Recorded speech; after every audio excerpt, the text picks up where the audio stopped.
በራድ ወይም ትኩስ ስላልሆንህ ከአፌ ልተፋህ ነው። አልገባሁም እኮ በአንተ ቤተ መቅደስ ውስጥ የለሁም፣ በኅብረታችሁ ውስጥ የለሁም፣ በጸሎታችሁ ውስጥ የለሁም፣ በቁርባናችሁ ውስጥ የለሁም። እኔ ከደጅ ነኝ።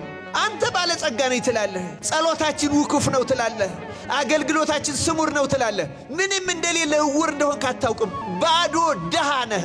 አንተም መነኩሴ የሆነ ሞታል እያሉ ይሳለቁበታል። በልቶ ሲጨርስ ዘወር ብሎ ሲያያቸው እነሱ አልበሉትም። ምን ነው አባቶች አልጣፈጣችሁም? ምን ነው ሲላቸው እኛ መነኩሴንን እንዳንተ ሥጋ እንበላም አሉት። በትዕቢት ነው አለና ብድግ አድርጎ ሁለቱን ቆቆች እፍ ቢላቸው ክንፍ አውጥተው የሞቱት ተነስተው በረሩ። መነኮሳት ትህርምት፣ ካህናት ደግሞ ትምህርት አታብዙ። ትምህርት ያበዛ ካህንና ትህርምት ያበዛ ባሕታዊ መነኩሴ ትዕቢተኛ ይሆናል። እግዚአብሔር ፊት ባለጸጋ መሆን ከፈለክ አንደኛ በእሳት የነጠረ ወርቅ፣ ሁለተኛ ነጭ ልብስ፣ ሶስተኛ ላይኑ ምን ኩል ግዛ ነው።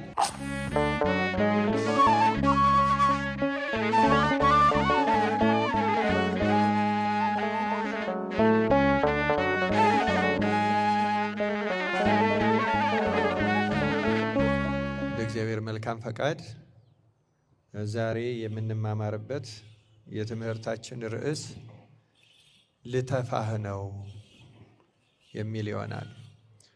የኃይለ ቃሉ የሚገኘው የዮሐንስ ራእይ ምዕራፍ 3 ቁጥር 16 ላይ ነው።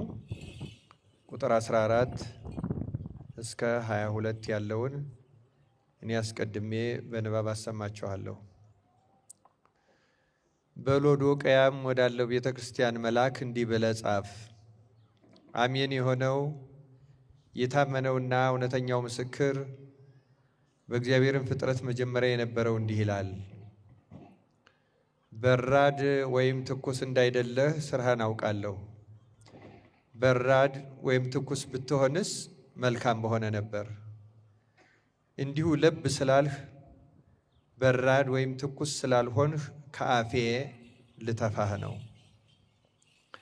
ሀብታም ነኝና ባለጠጋ ሆኛለሁ፣ አንድም ስንኳ አያስፈልገኝም የምትል ስለሆንህ ጎስቋላና ምስኪንም ድሃም እውርም የተራቆትክም መሆንህን ስለማታውቅ ባለጠጋ እንድትሆን በእሳት የነጠረውን ወርቅ ተጎናጽፈህም የራቁትነትህ ኀፍረት እንዳይገለጥ ነጭ ልብስን እንድታይም ዓይኖችህን የምትኳለውን ኩል ከእኔ ዘንድ ትገዛ ዘንድ እመክርሃለሁ።